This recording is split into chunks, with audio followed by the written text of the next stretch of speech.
Welcome back. We're here with Mihran, who is a wholesaler in Ohio and Florida. Mihran, how are you? Good, how are you? I'm doing great. It's awesome to be out here with the mosquitoes. It's awesome. So you made over $200,000 last year through mainly wholesaling and a little bit of flipping. How did this journey begin for you? So I will start back when I graduated high school, or after I graduated high school. I interned at a real estate brokerage, Serenity Realty, which at that time, it's a big brokerage now, but they were not, I think maybe just a year old when I joined them as an intern. And I thought that I wanted to be a real estate agent, which is why I did it. And I just kind of interned with them, mostly for free, just to kind of learn. And from there, long story short, I learned about wholesaling that summer, and I was completely enamored by it. Just the fact that that's essentially what I wanted to do, was just to be on the investing side, as opposed to being a traditional realtor. Nothing wrong with realtors, it's not what I wanted to do. And so I just started diving into wholesaling, and I just started immediately just going full on into wholesaling. First year was really rough. Second year was really rough.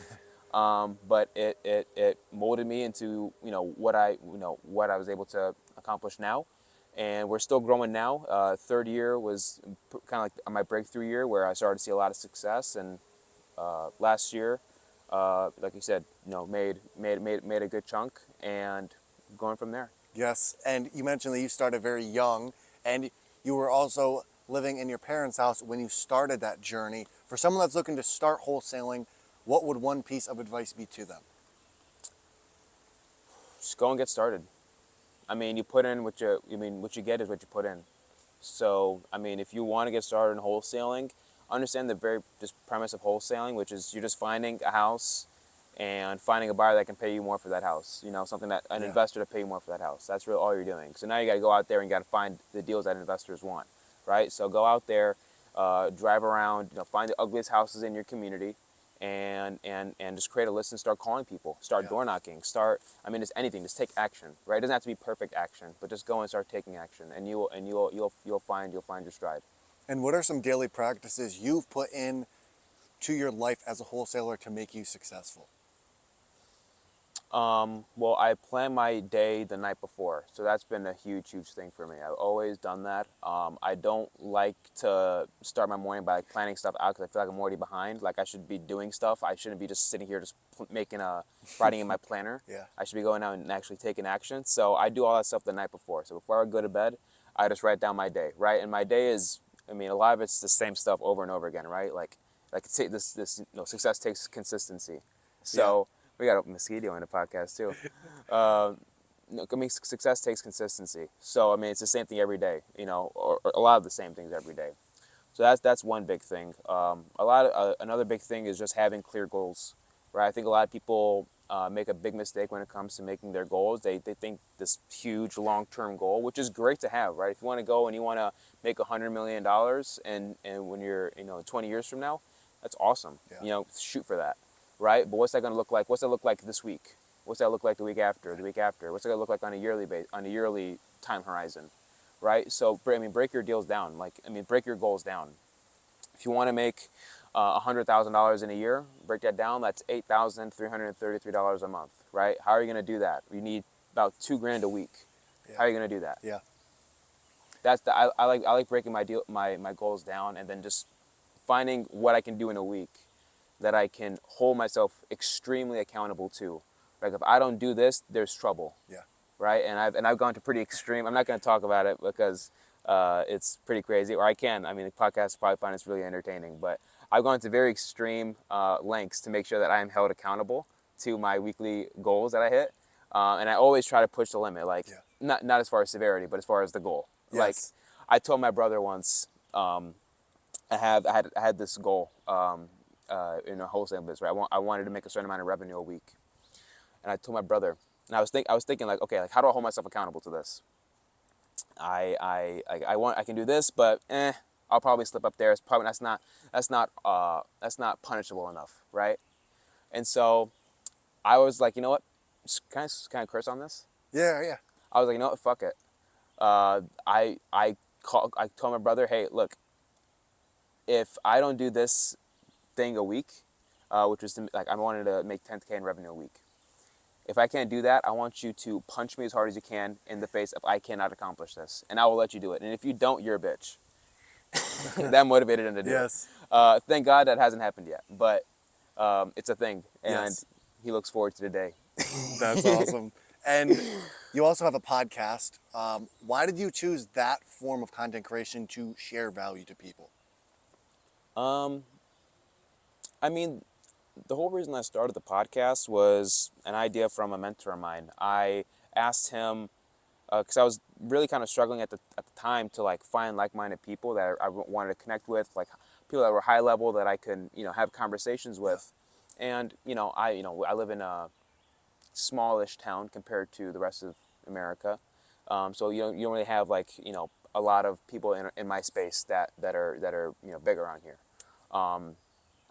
So I wanted to just connect with as many as I could, and I didn't know how. Right, I can go and travel to all these networking events and go all across the country, and I do a little bit of that. But I just asked him like, what's the best way to do it? He's like, start a podcast.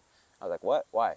Like, everybody that I know that's in a big market or it's in a market and is dominating has a podcast. And I was like, okay. And his word is like something that I just go and do, right? Like he's helped me a lot in the past. Like if he told me I should start a podcast, I think it's a good idea to start a Yeah. podcast. So I went and did that. I went and started a podcast. Had Jim Moody as my first guest on, and that was a really fun episode. And just went from there.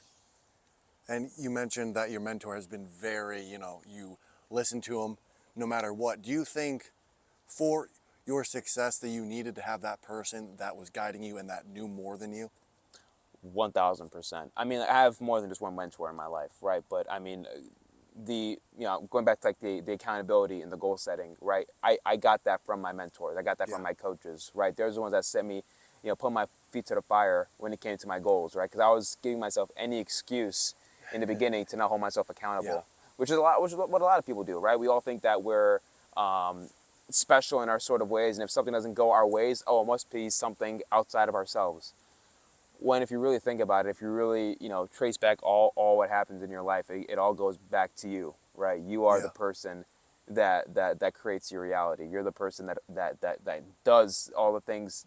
You're the person that puts you in the place that you are today, right? You know what I mean?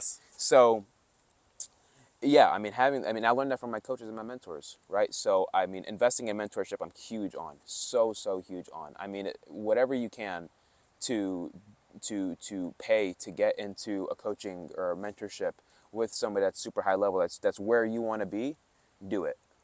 Do it, because it will save you years on your life, years of trying to figure it out yourself. And think about it, you have somebody that's where you want to be telling you what to do. Like, why wouldn't you do that? Why wouldn't you do that? So I'm huge on mentorship, which is something that I was not when I first got started. And you're also Muslim, and you practice Ramadan. Could you kind of dive into like what this is and why it's so important to you? Why Ramadan is so important to me? Yeah, I mean, I've been fasting since I was 10 years old, maybe. It's just a part of our faith, right? I mean, how should I explain this? I'm so I'm a Muslim, right? Like you said. So at this point, I don't really look at fasting for the health benefits, right? I'm sure that's good and all. I'm sure there's a lot of benefits to it, but that's not necessarily what I look to it for. Whenever Ramadan comes along, man, there's just like a different vibe to that month. I don't know how to explain it. It's like there's community.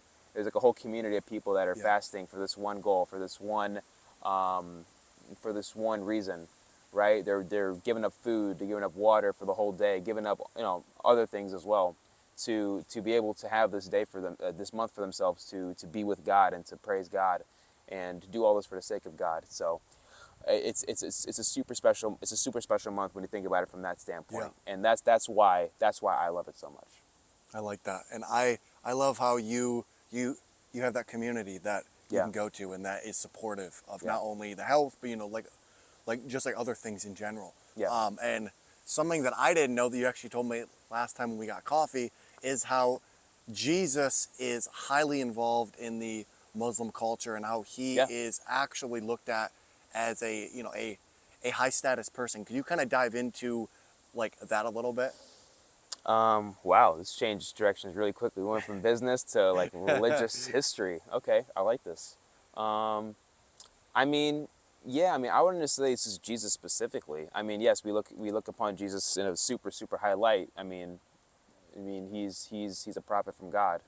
Um, but that we deal with all prophets, right? From Adam all the way to our prophet Muhammad, Mm-hmm. right? It's all, they're all prophets from God. We all revere them in a very respected and holy light. So I mean, just because we're Muslims and our messenger for Islam was Muhammad, doesn't mean that we don't respect and love dearly Jesus Yeah. and Moses and Abraham and those figures as well. Those figures are mentioned in our Quran numerous times. I think more than Muhammad. I think Jesus' name is mentioned more Wow. than Muhammad. Yeah, because Jesus lived before Muhammad, right? Jesus was, I think, 500 years before Muhammad, right? And then Moses and Abraham were all before him. Abraham. But but but yeah, yeah. I think that answered the question. Yes. Yeah, Yes. And there's a lot of different religions out there, like obviously like different books, yeah. different teachings. What was lit like was it about being Muslim that caught your attention and saying, I want to follow this? I was born into it. Okay. That's the honest answer. I was born into it. But like I think everybody like that's like really religious and like that is religious like in their adult life. I think they have like a period in their life where they kind of are like in a discovery phase, Yeah. where like they kind of I guess drift off and at least discover and at least look in an open point of view other types of faiths Yeah. or other types of knowledge and beliefs.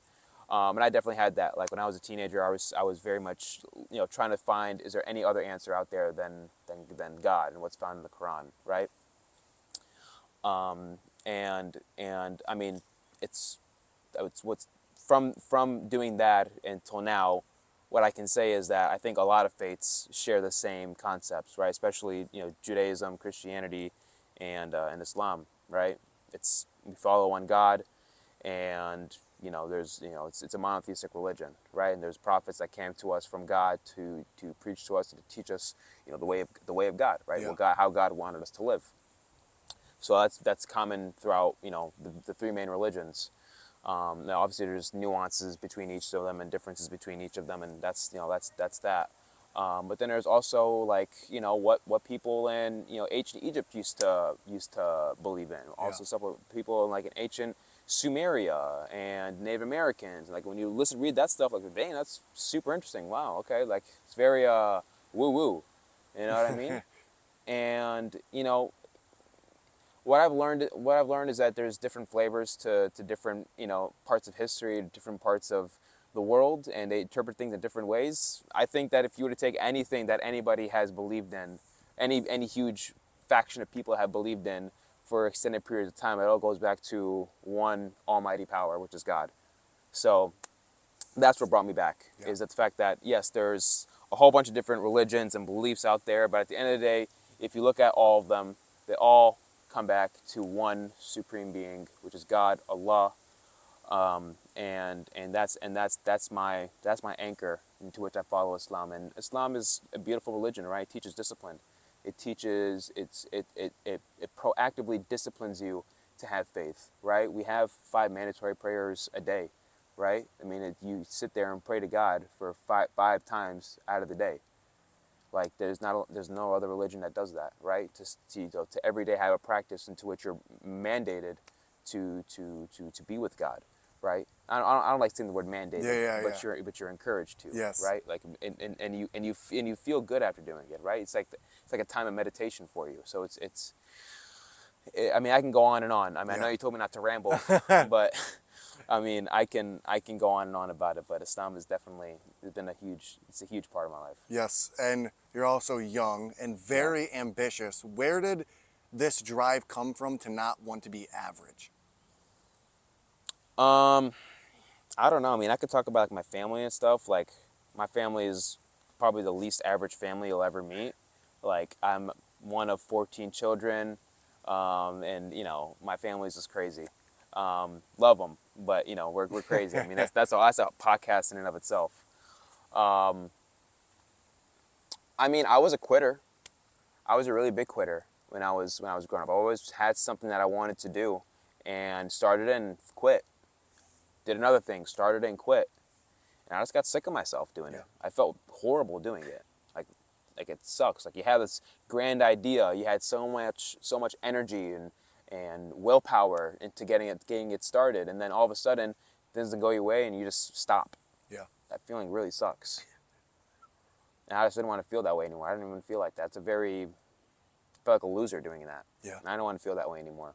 So I don't think I had necessarily, I mean, I definitely have an ambition. I definitely have a very, very strong ambition. But I think my ambition is I wanna survive the longest. I think if you were to narrow it down to one thing, I wanna see how far I can go. Yes. I like that. You know, and you do have an insanely high ambition for someone your age. I mean, like even like for me, like looking at where you're at, I'm like, damn, this guy wants it. He wants to be successful. He's out there. I have two more questions for you. Do it. What do you value most in your life?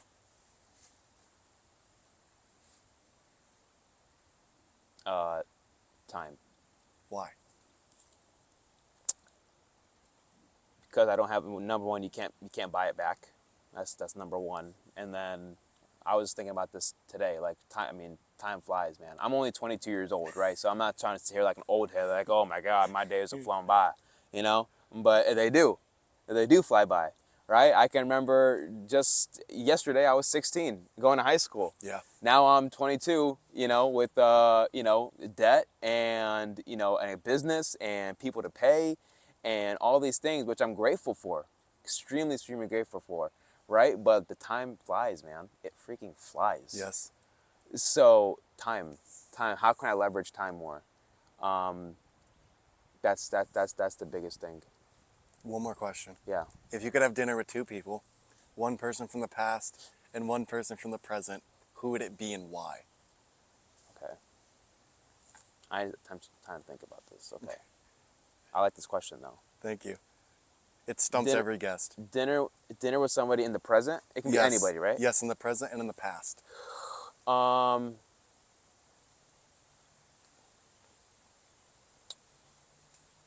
would like to have.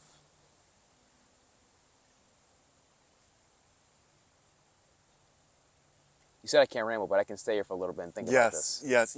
Okay. You can think about this one for as long. Okay. Ugh.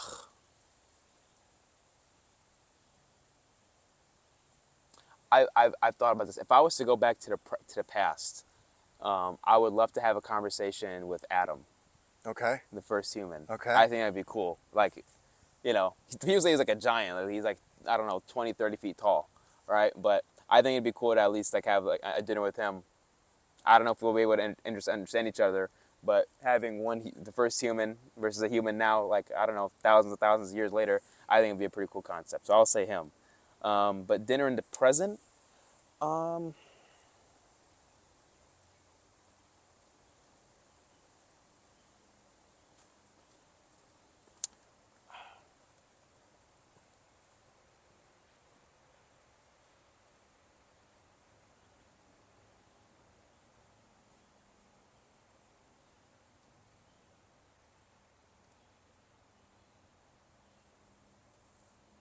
my future wife. You can't do that. I can't do that? Nope. Fuck. Nope.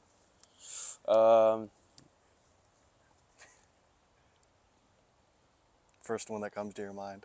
There's honestly nobody, bro. No one? I mean, there are people. I'm just going to give one out. Okay.